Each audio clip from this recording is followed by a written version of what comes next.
जय गुरुदेव, जय माँ गायत्री। आप सभी को मेरा प्रणाम। आज का हमारा विषय है बुद्धिमानों की मूर्खता और समझदारों की नासमझी। पूज्य गुरुदेव ऐसा क्यों कह रहे हैं, उनके कहने के पीछे का मर्म क्या है, चलिए जानते हैं। आज वर्तमान समय में मनुष्य की समझदारी जितनी बढ़ी चढ़ी है, नासमझी की मात्रा उससे कम नहीं है। अन्य खाते खाते पीढ़ियां बीत गईं, पर ये तमीज अभी भी नहीं आई है कि उसमें खाने योग्य कौन सा भाग है और फेंक देने योग्य कौन सा। आमतौर से छना हुआ आटा काम में लाया जाता है और भूसी फेंक दी जाती है, और बारीक आटा, मैदा, सूजी आदि खाने में काम लाई जाती है। उसे बुद्धिमान आदमी की मूर्खता का अनोखा उदाहरण कहना चाहिए। अन्न का सार भाग उसकी भूसी में है, सारे उपयोगी तत्व उसी में हैं। यदि भूसी और आटे में से एक को फेंकना हो तो कोई विज्ञानवेत्ता यही कह सकता है कि आटा फेंक दिया जाए और भूसी को खाया जाए। अनाज की 90% पौष्टिकता तो हम ऐसे ही कूड़े में फेंक देते हैं।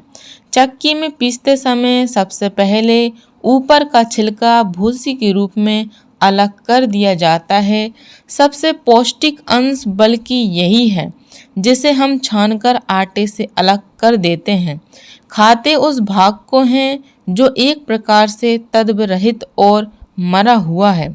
संपूर्ण दाने का 1-2.5% ही पौष्टिक भाग इस महीन पिसे आटे में शेष रह जाता है, और प्रोटीन, विटामिन्स, लौह तत्व, कैल्शियम जैसे अति महत्वपूर्ण तत्व उस भूसी में चले जाते हैं जिसे हम व्यर्थ समझकर फेंक देते हैं।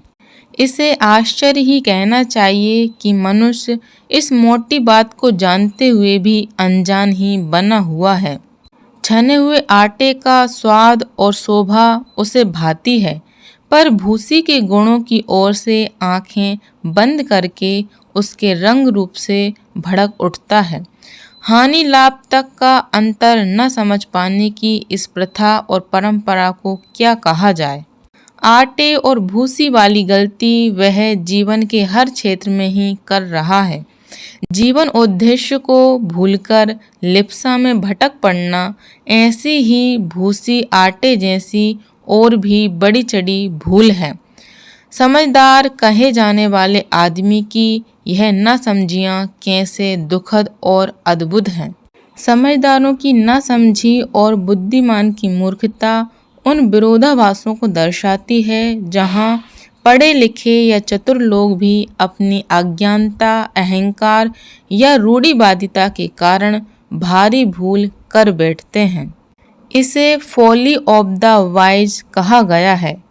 इसका अर्थ है कि जो लोग सांसारिक दृष्टि से बहुत समझदार, चतुर और संपन्न हैं, वे भी कई बार अत्यंत मूर्खतापूर्ण और अतार्किक काम करते हैं। समझदारों की नासमझी को हम विवाह आदि के अवसर पर भी देख सकते हैं। जैसे कि विवाह जैसे महत्वपूर्ण कार्यों में ग्रह, नक्षत्रों और कुंडली मिलान जैसे अंधविश्वासों में उलझकर सही रिश्तों को ठुकरा देना समझदारों की नासमझी का एक बहुत बड़ा उदाहरण है।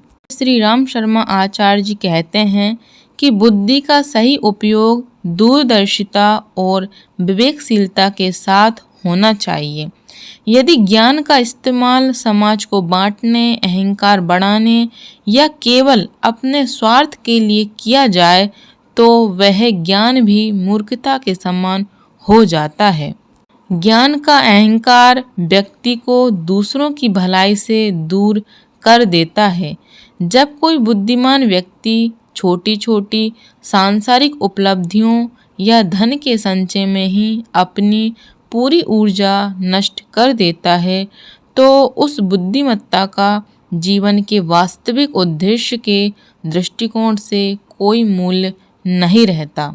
पूज्य गुरुदेव कहते हैं कि सच्चा बुद्धिमान या समझदार वही व्यक्ति है जो दूरगामी परिणाम सोचता है, सत्य और असत्य का भेद समझता है और अपने अर्जित ज्ञान व विवेक को अपने व्यवहारिक जीवन जैसे कि सादा जीवन, उच्च विचार और परोपकार में उतारता है।